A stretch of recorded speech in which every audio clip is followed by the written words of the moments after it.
যে আমাদের সামনের জাতীয় সংসদ নির্বাচনের তারিখ এবং এর সাথে শিডিউলটা কখন ঘোষণা হয়। কিছুটা অনিশ্চয়তা ছিল, কিছুটা সন্দেহ ছিলাম। তো আজকের প্রধান নির্বাচন কমিশনারের ঘোষণার মাধ্যমে সেই সংশয়ের অবসান হয়েছে। আগামী 2026-এর 12 ফেব্রুয়ারি আপনারা জানেন বাংলাদেশ জাতীয় সংসদের 300 আসন নির্বাচন অনুষ্ঠিত হবে। আমরা জাতির সাথে সাথে আমরাও মোবারকবাদ জানাচ্ছি এবং এই ঘোষণাকে আমরা স্বাগত জানাচ্ছি। আমরা মনে করি যে এর মাধ্যমে জাতীয় সংসদ নির্বাচন নিয়ে কোনো অনিশ্চয়তা থাকলে সেটা কেটে যাবে ইনশাআল্লাহ। এবং এর পাশাপাশি আমরা এটাও বলতে চাই যে জাতীয় সংসদ নির্বাচনকে সুষ্ঠু, সুন্দর এবং নিরপেক্ষ করার জন্যে অনেকগুলো গুরু দায়িত্ব নির্বাচন কমিশনকে পালন করতে হবে। আমরা সে সমস্ত বিষয় নির্বাচন কমিশনকে আমরা অবহিত করেছি। আমরা আশা করব যে তারা সেই সমস্ত গুরুত্বপূর্ণ দায়িত্বগুলো পালন করবে। বিশেষ করে সবগুলো রাজনৈতিক দলের জন্য লেভেল প্লেইং ফিল্ডকে নিশ্চিত করা, অবৈধ অস্ত্র উদ্ধার করা এবং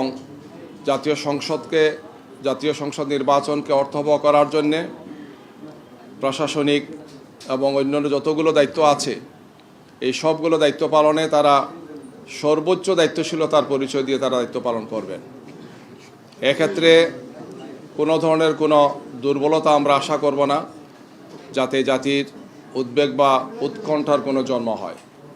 আমরা প্রত্যাশা করব যে সুষ্ঠু, সুন্দর, গ্রহণযোগ্য নির্বাচনের জন্যে একটি সুন্দর, সুষ্ঠু নির্বাচনকে নিশ্চিত করার জন্যে লেভেল প্লেইং ফিল্ডকে তারা নিশ্চিত করবেন এবং এই বিষয়ে সর্বোচ্চ ভূমিকা পালন করার জন্য যেহেতু নির্বাচন কমিশন শিডিউল ঘোষণা করেছেন, তাদের উপর এখন সর্বোচ্চ দায়িত্বটা এসেছে গিয়ে এখন থেকে তারা সেই ভূমিকাটি পালন করবেন, আমরা সেটা প্রত্যাশা করছি। আমাদের শীর্ষ নেতৃবৃন্দ, আপনারা জানেন যে আমরা 8 দল একসাথে আন্দোলন করছি। আমাদের এছাড়াও আরও যে সমস্ত বক্তব্যগুলো আছে আমরা 8 দলের শীর্ষ নেতৃবৃন্দের পক্ষ থেকে বিস্তারিত পর্যালোচনা করে আমরা আপনাদের সামনে সেটিও পেশ করব ইনশাআল্লাহ। আমরা ত্রয়োদশ জাতীয় সংসদ নির্বাচনের এই শিডিউলকে আমরা স্বাগত জানাচ্ছি এবং আমি আবারও আশাবাদ ব্যক্ত করছি আমরা সবাই যে এই নির্বাচনকে সুষ্ঠু, সুন্দর, গ্রহণযোগ্য করার জন্যে নির্বাচন কমিশনের উপর যে দায়িত্ব, সেই দায়িত্ব পালনে তারা সর্বোচ্চ দায়িত্বশীলতার ভূমিকা তারা পালন করবেন।